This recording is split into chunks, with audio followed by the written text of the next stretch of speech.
Vous écoutez RTL.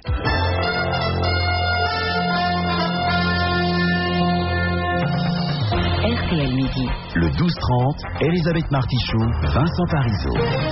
Bonjour à toutes et à tous et bienvenue sur RTL dans RTL Midi. Vous le savez, vous prendrez la parole dans un peu plus d'une demi-heure après 13h. Vous pouvez bien évidemment appeler dès maintenant le 3210, réagir à l'actualité, témoigner. Comment choisir sa maison de retraite ou la maison de retraite de ses parents, évidemment. Quels sont les pièges à éviter ? Eh bien écoutez, on va en parler dans un instant avec le président de Solulo. Solulo, c'est le salon des solutions d'hébergement et de logement pour les seniors. Il se tient en ce moment, porte de Versailles. À tout de suite. Elisabeth Martichoux, Vincent Parisot. L'invité de RTL Midi. Et notre invité, c'est Alain Bosetti. Bonjour. Bonjour. Mais vous êtes président de Solulo. C'est le premier salon des solutions d'hébergement et de logement pour les seniors. Ce qui nous a frappé au moment où on préparait l'interview avec vous, Monsieur Bosetti, c'est que cette décision, les Français y pensent de plus en plus tôt. L'âge moyen est de 45 ans. Près d'une personne sur deux âgée entre 25 et 44 ans se préoccupe de sa retraite et de l'épargne. On va avoir tous les conseils avec vous, mais est-ce que le premier de ces conseils, c'est d'anticiper quand même assez jeune?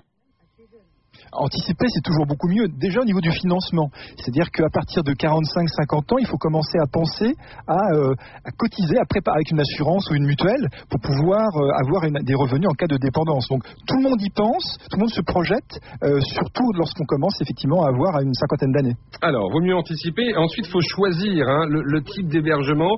Comment on choisit, par exemple, selon son état de santé, entre une résidence pour seniors classique et une maison de retraite médicalisée ?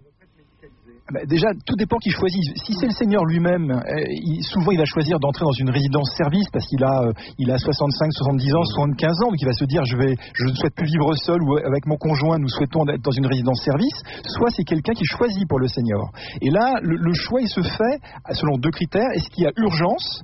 Ou est-ce qu'on peut anticiper ? C'est ce que je disais tout à l'heure sur le fait que c'est beaucoup mieux. S'il y a urgence, par exemple parce qu'il y a eu un accident vasculaire, une chute ou le décès du conjoint, dans ce cas-là, on est confronté à un mur, à un maquis d'offres, et il faut très vite pouvoir comparer des solutions. Donc comment faire ?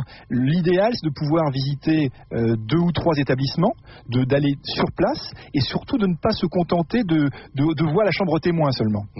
Est-ce qu'on a vraiment le choix ? Parce qu'on dit qu'en général on fait des demandes et il n'y a pas de place. Tout dépend où vous habitez. Si, à Paris intramuros, les maisons de retraite sont souvent, il y a une liste d'attente. Dès qu'on s'éloigne, même en banlieue, ça commence à être beaucoup mieux. Et en province, il peut y avoir de la place. Donc, le choix, c'est de se dire, est-ce que pour moi ou pour mes parents ou mes grands-parents, j'ai quand même intérêt à avoir une maison une maison de retraite qui soit proche d'un endroit où je peux aller facilement. D'un lieu où il y a des amis, de la famille. Ça, c'est un critère important. Et ensuite, sur votre question, est-ce qu'il faut qu'elle soit médicalisée ou pas ? Tout va dépendre de l'état de santé de la personne. L'entrée en dépendance, en France, c'est autour de 85 ans, l'entrée progressive en dépendance. Donc, à partir du moment où les personnes sont autonomes, sont en bonne santé, on peut aller d'abord dans une résidence-service, puis après dans une maison médicalisée. Surtout si on n'anticipe pas sur une maison médicalisée, si on veut s'y prendre très à l'avance. Votre conseil, c'est d'aller voir sur place, et de vérifier effectivement à quoi ressemble la maison. Même si c'est très loin, vous dites faites le voyage ? C'est indispensable parce qu'en fait, c'est très déstabilisant de changer un senior, un aîné de maison de retraite. Donc il faut aller sur place impérativement et puis demander à rencontrer le directeur, demander à rencontrer, dans chaque maison de retraite, il y a un représentant des familles. Il faut pouvoir échanger avec lui également et puis il faut y aller à des moments où il y a un peu d'activité, au moment des repas, ou à un moment dans l'après-midi où c'est plus calme. Il faut chercher à surprendre. C'est un travail d'enquêteur, vous nous demandez là. Je crois que quand il s'agit de sa propre vie ou de la vie de ses parents ou grands-parents, ça vaut le coup d'investir, de prendre les jours de RTT qu'il faut pour s'investir. Donc oui, c'est un travail d'enquêteur. Je pense que les jours consacrés à ce choix sont extrêmement prenants. C'est très culpabilisant psychologiquement lorsqu'on est enfant ou petit enfant de se dire je vais accompagner mes grands-parents ou mon grand-père, ma grand-mère ou mes parents dans un tel établissement. Alain Bosetti, on va maintenant parler de ce qui fâche. Évidemment, c'est un peu le nerf de la guerre dans cette affaire. C'est le prix, ça coûte très cher, trop cher, disent de nombreuses familles. Comment on peut faire pour faire diminuer la facture ? Alors vous avez raison, il y a un écart important entre le niveau moyen des retraites en France. En moyenne en France, c'est 1 200 €. Et le prix moyen en France, c'est 2 200 € par mois pour un établissement. Ça varie selon on parle des établissements privés, là. Des privés, oui, privés, oui. Mais ça commence à 1 500 € en région, et puis après ça peut monter très haut. 500 €. Le simple au double. Ça peut monter jusqu'à 5 000 €. Donc, comment faire? Vous avez différents types de ressources. Vous avez des ressources personnelles, les vôtres ou celles de votre famille. Si vous êtes propriétaire de votre logement, vous pouvez éventuellement mettre votre logement en viager.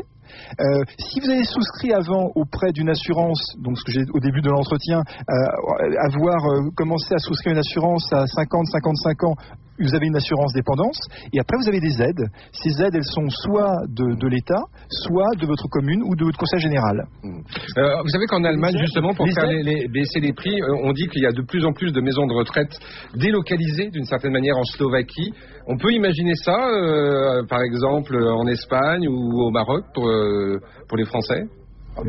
Tout est toujours imaginable, mais lorsque une personne âgée va dans une maison de retraite, ce qui est important, c'est le lien qu'elle garde avec ses proches. Donc, si vous voulez, on peut toujours imaginer mettre une maison de retraite en Andalousie ou au Maroc. C'est quand même pas très pratique au niveau des visites. Et donc, c'est pas la tendance aujourd'hui. Je sais qu'il y a des personnes fortunées qui achètent des riades à Marrakech, mais là, on est sur des choses on est sur des sujets plus durs. Merci. Ce que je peux dire également. Non, simplement, c'est que le niveau financier des aides dépend de l'état de dépendance du senior. Merci beaucoup, Alain Bossietti. Écoutez, on pourra de toute façon aller se renseigner au Salon des services à la personne. C'est ouvert jusqu'à samedi, porte de Versailles à Paris, de 10h à 18h. Merci beaucoup. Une courte pause. RTL midi 2e. Et vous, évidemment, au 3210, vous pouvez réagir, notamment à ce qu'on vient de dire. RTL, il est 13h01.